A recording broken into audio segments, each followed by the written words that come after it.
कहानी की शुरुआत होती है वर्ल्ड वॉर 2 के दौरान। साइटो नाम के एक जापानी बिजनेसमैन को कुछ दूसरे बंदियों के साथ जापान वापस भेजा जा रहा था, जहां उन्हें गुलामी में काम करना पड़ेगा। साइटो को सबसे दूर अकेला रखा गया था। जल्द ही 2 पहरेदार उसे शिप के कमांडर के पास ले गए। कमांडर ने उसे नफरत भरी नजरों से देखा और कहा कि अपने देश से गद्दारी करना माफी के लायक नहीं है, लेकिन मौत की सजा तो बहुत आसान होगी तुम्हारे लिए। जो गुनाह तुमने किया है उसके लिए काफी नहीं है। तभी कुछ दूसरे सिपाही ब्रॉन्सन नाम के एक दूसरे कैदी को पकड़ के ले आए। ब्रॉन्सन ब्रिटेन से था। उसके अंदर जापानी लोगों के लिए गहरी नफरत भरी हुई थी। कमांडर ने फिर अपना प्लान बनाया। इन दोनों की जितनी भी जिंदगी बची है उस दौरान ये जंजीरों से एक दूसरे से बंधे रहेंगे। सिपाही आगे बढ़े और दोनों के पैरों को हथकड़ी से जोड़ दिया। ब्रॉन्सन ने कहा कि मुझे मार दो, बस एक जापानी के साथ मत बांधो, लेकिन किसी ने उसकी बात नहीं सुनी। ऐसा लग रहा था मानो यही उनकी किस्मत है। लेकिन तभी उस जहाज के ऊपर दुश्मनों का हमला हो गया और वहाँ जितने भी सिपाहियों को बंदी बना रखा था उन सब ने बगावत शुरू कर दी। ब्रॉन्सन और साइटो इस मौके का फायदा उठाकर भागे और सिपाहियों के साथ लड़े। एक सबमरीन ने जहाज के करीब आकर उस पर मिसाइल चला दी। कैबिन में सिर्फ ऑफिसर और दोनों बंदी बचे हुए थे। कमांडिंग ऑफिसर ने बंदूक निकाली उन दोनों को मारने के लिए, लेकिन ब्रॉन्सन ने बड़ी तेजी से साइटो को पकड़ा और दोनों समुद्र में कूद गए, इससे पहले कि पूरा जहाज ही फट जाए। कुछ घंटों बाद ब्रॉन्सन तैरते हुए साइटो को एक सुनसान आइलैंड तक ले गया। जमीन पर पहुंचकर वो बेहोशी में गिर पड़ा। अगले दिन साइटो ने उठकर सोचा कि ये सब एक बुरा सपना था, लेकिन जब उसने अपने पैर में जंजीर देखी तो सच से सामना हुआ। उसने ब्रॉन्सन को जगाने की कोशिश की, लेकिन वो बेहोश पड़ा रहा। पास में एक सिपाही की लाश भी मिली जो किनारे पर बहकर आ गई थी और साइटो ने उसकी बंदूक निकाल ली। अब वो सोच ही रहा था कि ब्रॉन्सन को गोली मारकर आजाद हो जाए, लेकिन ब्रॉन्सन ने अचानक उठकर उस पर हमला कर दिया। दोनों के बीच में जबरदस्त लड़ाई हुई। जब वो दोनों समुद्र के किनारे लड़ रहे थे तभी पानी से एक भयानक सी चीख सुनाई दी। ब्रॉन्सन ने साइटो को समुद्र में धकेलने की कोशिश की, लेकिन साइटो के घायल पैर से खून बहने लगा, जिसे सूंघकर वो अनजान जीव उनके पास आने लगा। इस जीव ने ब्रॉन्सन को झटके से खींचा और उस पर हमला किया। तेज पंजे और बिजली जैसी रफ्तार। साइटो ने तुरंत बंदूक उठाई और पहले ब्रॉन्सन पर निशाना साधा, लेकिन ब्रॉन्सन को ना मारते हुए उस जीव को मार दिया। वो जीव पीछे हटा और पानी में गायब हो गया। ब्रॉन्सन अब घायल हो गया था। दोनों समझ गए कि इस आइलैंड पर उनकी आपस की दुश्मनी से कहीं ज्यादा खतरनाक कुछ और मौजूद है। दोनों ने एक समझौता किया ताकि जिंदा रह सकें। बीच से थोड़ी दूर जाकर ब्रॉन्सन ने पूछा कि वो जीव क्या था, लेकिन वो दोनों अलग भाषा बोलते थे, तो साइटो ने सिर्फ समझने का नाटक किया, लेकिन उसका चेहरा साफ दिखा रहा था कि वो जानता है कि उसने अभी क्या देखा है। साइटो कुछ वक्त के लिए चुप रहा, सोचता रहा कि आखिर कैसे बचा जाए, लेकिन आखिर में हताश होकर वो समझ गया कि यहाँ मरना तय है। लेकिन ब्रॉन्सन ने उसे तुरंत रोक दिया और कहा कि तुम पागल हो गए हो क्या। फिर उसने बंदूक की आखिरी गोली निकालकर साइटो को दी और कहा कि हम दोनों को मिलकर उस जीव से लड़ना होगा जो उनका पीछा कर रहा है।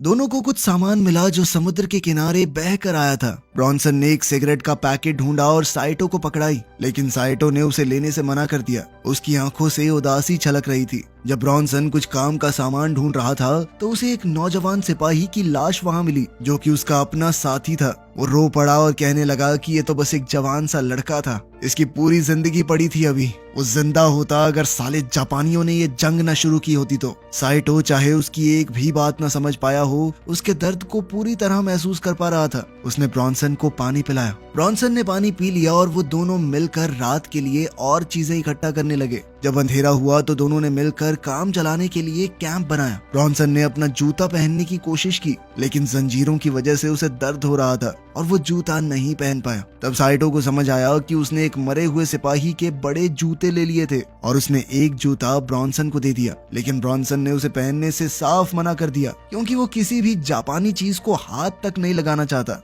साइटो ने कुछ क्रैब्स पकड़े और अपने नए साथी को खिलाए। ब्रॉन्सन जो अब दिनों से भूखा था उसे लेने के लिए पहले तो हिचकिचाया, लेकिन फिर उसने खाना ले लिया, लेकिन वो क्रैब उसके हाथों से मिट्टी में गिर गया। साइटो ने ये देखकर अपना क्रैब उसे दे दिया। ब्रॉन्सन ने पहले तो मना कर दिया, लेकिन फिर साइटो ने जिद की और क्रैब उसके पास रख दिया। ब्रॉन्सन बहुत भूखा था। जैसे ही उसने क्रैब को चखा उसे बहुत पसंद आया। धीरे धीरे दोनों एक दूसरे के साथ थोड़ा खुलने लग गए। फिर ब्रॉन्सन ने अपने बारे में ढंग से बताया और साइटो कुछ कुछ समझ पा रहा था। वो उसका नाम लेना भी सीख गया। फिर उसने बताया कि मेरा नाम साइटो है। ब्रॉन्सन ने पूछा कि हम इन जंजीरों का क्या करें, लेकिन साइटो चुप रहा। बाद में ब्रॉन्सन ने एक हथियार बनाया ताकि चेन काटी जा सके। उसने कोशिश की, लेकिन वो कामयाब नहीं हुआ। तभी साइटो ने चेन के एक कमजोर हिस्से की तरफ अपने पैर से इशारा करते हुए जापानी में कुछ कहा। ब्रॉन्सन समझ नहीं पाया, लेकिन उसका इशारा देखकर उसने सोचा कि क्या उसे कोशिश करनी चाहिए। साइटो ने उसे हौसला दिया और 2 बार करते ही चेन ढीली पड़ गई। अब ब्रॉन्सन की बारी थी और साइटो ने हथियार मांगा, जिससे ब्रॉन्सन थोड़ा घबरा गया, लेकिन फिर भी उसने भरोसा किया। जब साइटो ब्रॉन्सन के पैर के पास चेन पर मारने लगा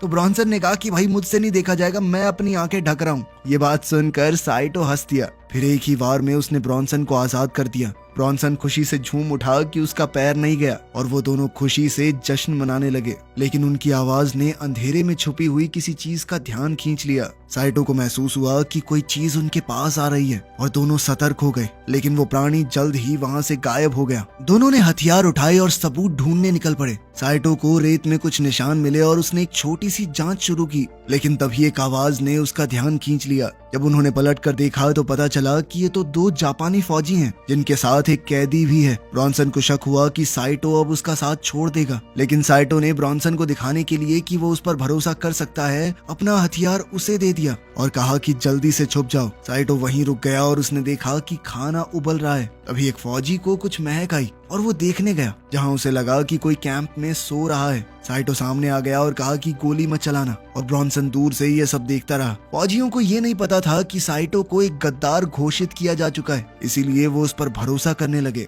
लेकिन ब्रॉन्सन ये नहीं जानता था कि असली खतरा उसके बिल्कुल पीछे है। कैंप में साइटो ने अपने पुराने साथियों से पूछा कि क्या कोई बचा है। उस आदमी ने जवाब दिया कि सिर्फ हम लोग ही बचे हैं, क्योंकि उन्होंने लाइफ जैकेट पहनी हुई थी, बाकी सब डूबकर मर गए। ब्रॉन्सन को थोड़ा देर से समझ आया कि समुद्र का वो जीव उसके पीछे है। वो इतना डर गया कि समझ नहीं पाया क्या करना चाहिए, और आखिरकार उसने अपनी आंखें बंद कर ली। लेकिन जब उसने दोबारा आंखें खोली तो देखा कि वो डरावना जानवर वहां से गायब हो चुका है।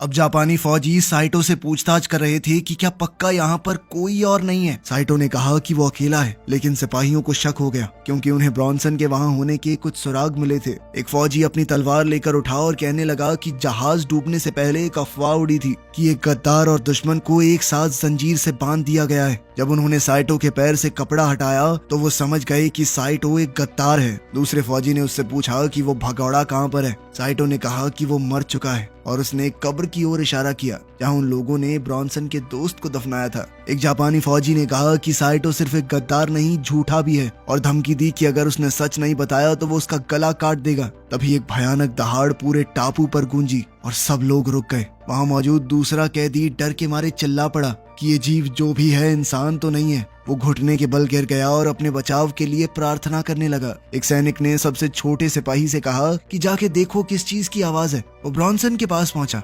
ब्रॉन्सन ने एक सूखी पेड़ की टहनी पर पैर रखा और आवाज आई। सैनिक उसकी तरफ बढ़ने लगा, लेकिन तभी जानवर की गुर्राहट की आवाज सुन के वो दूसरी तरफ भागा। वो सैनिक जंगल के रास्ते गुफा के गेट तक पहुंचा और अंदर घुस गया। उसे ये नहीं पता था कि ये जीव गेट के पत्थरों के बीच ही छुपा हुआ है। इसी बीच ब्रॉन्सन ने अपने दोस्त को बचाना चाहा। गुफा के अंदर जीव सैनिक के पीछे से निकला। सिपाही ने घूमकर अपनी तलवार से उस पर वार किया, लेकिन उस जीव ने सिपाही का हाथ झट से तोड़ दिया। उसकी चीख पूरे टापू पर गूंजने लगी। दूसरे सिपाही ने सोचा कि ये साइटो की वजह से हुआ है, तो वो उसे मारने गया, लेकिन ब्रॉन्सन ने उस पर वार करके उसे ही मार डाला। जब ब्रॉन्सन उस पर गोली चलाने ही वाला था, तभी जीव ने सिपाही का सर उन पर तोड़कर फेंक दिया और एक भयानक चीख मारी। दोनों वहां से छुपने के लिए भागे। जीव घायल सिपाही के पास पहुंचा और उसे पूरा खत्म कर दिया। दूसरा कैदी भी भागा, लेकिन जीव उस पर चढ़ गया और उसे भी मार डाला। ब्रॉन्सन और साइटो दूर से ये सब देख रहे थे। उन्होंने तय किया कि उन्हें निकलना चाहिए, लेकिन जीव ने उन्हें भी देख लिया और पीछा करने लगा। दोनों जंगल की तरफ दौड़ने लगे और साइटो मशेटी से रास्ता साफ करता गया। ब्रॉन्सन ने कहा कि मेरे पास एक प्लान है और हम दोनों को रुकना चाहिए, लेकिन साइटो को उसकी भाषा समझ नहीं आई और वो आगे बढ़ता गया। ब्रॉन्सन लड़खड़ाकर पीछे रह गया और वो जीव तुरंत उस तक पहुंच गया। घबराकर ब्रॉन्सन ने गोली चला दी, लेकिन गोली चूक गई। उसकी आखिरी गोली बर्बाद हो गई थी। उस जीव ने ब्रॉन्सन का गला पकड़ लिया और उसे मारने के लिए अपना पंजा उठाया, लेकिन साइटो ने अचानक वापस आकर उस जीव पर हमला कर दिया, जिससे ब्रॉन्सन छूट गया। दोनों इस मौके का फायदा उठाकर वहां से भागे, लेकिन एक ढलान में फिसलकर नीचे गिर गए, जिसमें दोनों को ही काफी चोट लगी और वो घायल हो गए। अगले दिन वो दोनों बहुत ज्यादा घायल थे। जब उनकी आंखें खुली, साइटो ने देखा कि उसके सीने में एक तीखी चीज घुसी हुई थी। तेज दर्द के साथ उसने उठकर मुश्किल से उस तीखी चीज को निकाला। उस वक्त ब्रॉन्सन एक सड़े हुए लकड़ी के टुकड़े पर पड़ा था। जो झरने के किनारे लटका हुआ है। जब उसने हिलने की कोशिश की तो वो लकड़ी झूलने लगी और ब्रॉनसन संतुलन बनाने के बावजूद फिसल गया, नीचे एक पत्थर से टकराया और पानी में गिर गया। पानी के नीचे उसे पहले हमले की यादें आने लगी और मुश्किल से तैरकर जैसे तैसे वो किनारे पर पहुंचा। साइटो को दूसरी तरफ मरे हुए सिपाही की कटाना मिल गई। अब दोनों अलग हो चुके थे और नदी के साथ साथ चल रहे थे। झरने के ऊपर से उस जीव ने एक दिल दहला देने वाली चीख मारी जो जंगल में गूंज उठी। उन दोनों को ही ये चीख सुनाई दी। दोनों चौकन्ने हो गए और साइटो जो कि नदी से पानी पी रहा था ठहर गया और अपने दोस्त को ढूंढने निकल पड़ा। ब्रॉनसन अकेले ऊपर चढ़ता रहा जब तक एक बड़े झरने तक नहीं पहुंच गया जो उसके आगे का रास्ता रोक रहा था। उसने फिर भी किसी तरह आगे बढ़ने का फैसला किया। शाम होने लगी और वो दोनों अभी भी अलग अलग थे। साइटो अब नदी के किनारे से निकलने की कोशिश कर रहा था, लेकिन लाख कोशिशों के बाद भी वो ब्रॉनसन को ढूंढ नहीं पाया। इसी बीच ब्रॉनसन झरने पर पहुंचा और सोचा कि थोड़ा आराम कर लिया जाए, लेकिन उसे पास से ही कुछ आवाजें सुनाई देने लगी। साइटो अभी भी जंगल में भटक रहा था। उन आवाजों को सुनकर वो चौकन्ना हो गया। ब्रॉनसन आखिरकार गहरे हिस्से से बाहर आया और किनारे पर बैठ गया, लेकिन तुरंत ही उसने अपने बाजू में किसी की मौजूदगी महसूस की। जब वो देखने के लिए मुड़ा तो एक बड़ा मगरमच्छ वहाँ पर था। कोई चारा न देखकर वो बिना हिले शांत लेटा रहा। मगरमच्छ ने सिर्फ देखा और फिर पानी में लौट गया। ब्रॉनसन अभी भी डरा हुआ था। वो चुपचाप उठा और चलने लगा। वो झरने पर ऊपर पहुंचने ही वाला था, पर तभी वो फिसल गया और उसी समय उसे वो जीव दिखाई दिया जो अब साइटो के दिए हुए घाव पर कुछ लगा रहा था। ब्रॉनसन को समझ आया कि ये कोई बेवकूफ जीव नहीं है। वो सोच समझ सकता है, अपने घावों को ठीक कर सकता है। और अब वो इस कोशिश में लग गया कि कैसे साइटो को ये बात बता सके, लेकिन गलती से वो एक आवाज कर बैठा और फिर किसी तरह छुप कर वहाँ से निकलने की कोशिश में लग गया। वो छुप कर देखता रहा जब वो जीव नदी के किनारे जा रहा था। तभी अचानक उसी मगरमच्छ ने जीव पर हमला कर दिया और उसे घसीट कर ले गया। पानी तुरंत लाल हो गया और कुछ देर तक मगरमच्छ सांस लेने के लिए तड़पा। तभी उस जीव ने पानी से उभर कर उसे दो हिस्सों में चीर दिया। ब्रॉनसन ये देखकर और भी ज्यादा डर गया। उस जीव ने एक और बेहद तीखी चीख मारी जो दूसरी ओर साइटो तक पहुंच गई। ब्रॉनसन तुरंत भागा। साइटो अब भी जंगल में उसे ढूंढ रहा था। कुछ देर बाद अचानक से साइटो ने एक अजीब सी चीज देखी। वो पास गया तो देखा कि एक लाश पेड़ से बंधी हुई थी। ये देखकर वो बेहद डर गया और एक गड्ढे में लड़खड़ा कर गिर पड़ा। गड्ढे के अंदर साइटो को एक और वैसे ही जीव का सर मिला। वो कुछ देर तक उस नजारे को देखता रहा और फिर समझ गया कि ये मर चुका है। एक नई उम्मीद के साथ उसने वहां से निकलने का फैसला किया और लाश के पास कुछ काम की चीजें ढूंढने लगा। उसे लाश के हाथ में एक बंदूक मिली और जमीन पर गिरे गोली के खोखे को देखकर उसे पता चला कि इस आदमी ने ही उस जीव को मारा होगा। फिर साइटो ने बंदूक भी उठा ली। अब उसके पास एक कटाना और एक पिस्टल थी, तो अब उसने सोचा कि मैं भी उस जीव का शिकार करूंगा। रास्ते में उसे एक टूटे हुए प्लेन का मलबा मिला और वो पानी में उतर कर उस तक पहुंचा। जब वो उस आधे डूबे हुए प्लेन के अंदर गया तो उसे कुछ चीज दिखाई दी। इसी दौरान ब्रॉनसन ने भी प्लेन के एक और टुकड़े को ढूंढ निकाला और वो भी उसी प्लेन तक पहुंचा। प्लेन के अंदर जाने से पहले उसने कुछ रद्दी लोहे के टुकड़ों से एक काम चलाऊ सा हथियार बनाया। फिर वो प्लेन के अंदर गया और वहाँ उसे फ्लेयर गन, लाइटर, सिगरेट्स और कुछ और भी चीजें मिली, लेकिन एक चीज ने उसकी नजर खींच ली। उस चीज को पकड़ने के चक्कर में वो फिसल गया और उसने देखा कि प्लेन के पंख में कुछ अटका हुआ है। जब उसने करीब से देखा तो पता चला कि वो एक बम है। इस बम को देखकर उसे एक आइडिया आया। अब ब्रॉनसन ने थोड़ी देर आराम किया और एक सिगरेट जलाई। सिगरेट पीते हुए उसे किसी के कदमों की आहट सुनाई दी। जब उसने मुड़कर देखा तो वहाँ साइटो खड़ा था। ब्रॉनसन ने उससे पूछा कि वो कांप क्यों रहा है और साथ ही उसे सिगरेट थमा दी। साइटो ने मना कर दिया और कहा कि उसे कुछ जरूरी दिखाना है। ब्रॉनसन को कुछ समझ नहीं आया तो साइटो ने अपने लाइटर का इस्तेमाल करके उसे समझाने की कोशिश की। दोनों एक साथ एक गुफा तक गए और वहाँ पहुंचकर साइटो ने एक अजीब सी चीज की ओर इशारा किया। दोनों ने देखा कि वैसी ही एक मादा एक और अंडे को सेक रही थी। ब्रॉनसन धीरे धीरे उसके पास गया, लेकिन साइटो ने उसे चेतावनी दी कि ये एक मादा है, इससे दूर रहो, ये अपने घर और बच्चे को बचाने के लिए बहुत ज्यादा खतरनाक हो जाती हैं। लेकिन ब्रॉनसन ने कहा कि वो बिना उसे मारे यहाँ से जाएगा नहीं। साइटो ने उसे समझाने की कोशिश की कि अगर हमने एक मादा को मार दिया तो ये बाकी के जीव बहुत ज्यादा खतरनाक हो जाएंगे, वो किसी भी हाल में हमें खत्म करके रहेंगे। लेकिन ब्रॉनसन ने कहा कि या तो वो जिंदा रहेंगे या हम। उसके पास एक आइडिया था और उसने साइटो से अपने साथ चलने के लिए कहा।